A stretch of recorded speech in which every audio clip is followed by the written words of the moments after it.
சென்னை புழுதிவாக்கம் 186வது வட்டத்தில் சோழிங்கநல்லூர் தொகுதிக்குட்பட்ட தமிழக முதல்வர் மு.க.ஸ்டாலின் ஆணைக்கிணங்க மருத்துவ மற்றும் மக்கள் நல்வாழ்வுத்துறை அமைச்சர் மா. சுப்பிரமணியன் அறிவுறுத்தலின்படி 186வது வட்ட செயலாளர் குமாரசுவாமி தலைமையில் ஓரணியில் தமிழ்நாடு தலைப்பில் இந்த பகுதியில் உள்ள மக்களிடம் வீடு வீடாக சென்று உறுப்பினர் சேர்க்கை நடைபெற்றது. இந்த சேர்க்கையில் வட்ட செயலாளர் மக்களிடம் கூறுகையில், இந்த 4ஆம் ஆண்டில் தமிழக முதல்வர் பெண்களுக்காக சிறப்பான ஆட்சி நடத்தி வருகிறார். மக்களுக்கு அனைத்து நல்ல திட்டங்களையும் மகளிருக்கான திட்டங்களையும் எடுத்துக் கூறி நம் தமிழக முதல்வர் 2026இல் மீண்டும் முதல்வராக பதவியில் அமர வைப்போம் என்றும் அவர் செய்த சாதனைகளை எடுத்துக் கூறி சிறப்பாக உறுப்பினர் சேர்க்கையில் ஈடுபட்டார்.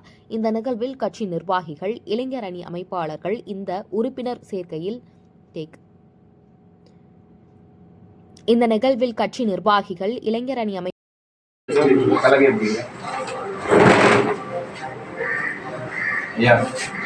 இது ஓரணியில் தமிழ்நாடுன்னு சொல்லிட்டு தளபதியோட இதுவால கேட்குறோம். நாங்கள் கேள்வி கேட்குறோம், அதை சொல்லுங்க. நீங்கள் எந்த நெருக்கடியான சூழலிலும் தமிழ்நாட்டின் மண், மொழி, மானம் காப்பாற்றப்பட வேண்டும் என்று நினைக்கிறீர்களா?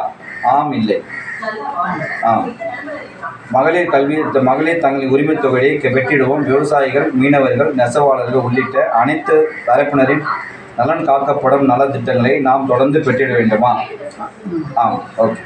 மாணவர்களுக்கான கல்வி நிதி, மாநில வளர்ச்சிக்காக வழங்கப்பட வேண்டிய நிதி பகிர்வு, நியாயமற்ற தொகுதி மறுவரை, கொடுமையான நீட் போன்ற நுழைவுத் தேர்வுகள் போன்றவற்றிலும் தமிழ்நாடு மற்றும் நம் இளைஞர்களின் எதிர்காலம் பாதுகாத்திட வேண்டுமா? டெல்லியின் அதிகாரத்துக்கு அடிப்படையாமல் தமிழ்நாட்டின் உரிமையை காக்கும் முதலமைச்சர் தான் நம் மாநிலத்தை ஆள வேண்டும் என்று நினைக்கிறீர்களா? ஆம். இவை அனைத்தும் சாத்தியப்பட மற்றும் நிலையான ஆட்சியை வழங்கிட அனுபவமிக்க திரு மு.க.ஸ்டாலின் போன்ற தலைவரால் மட்டுமே முடியும் என்று நம்புகிறீர்களா? அப்படியானால் நம் மாநிலத்தில் கோடிக்கணக்கான குடும்பங்களும் தாங்களும் தங்கள் குடும்பம் ஓரில் தமிழ்நாடு என்ற கரம் கோர்க்க விரும்புகிறீர்களா? நன்றி ஐயா. எழுதிக்கலாம்.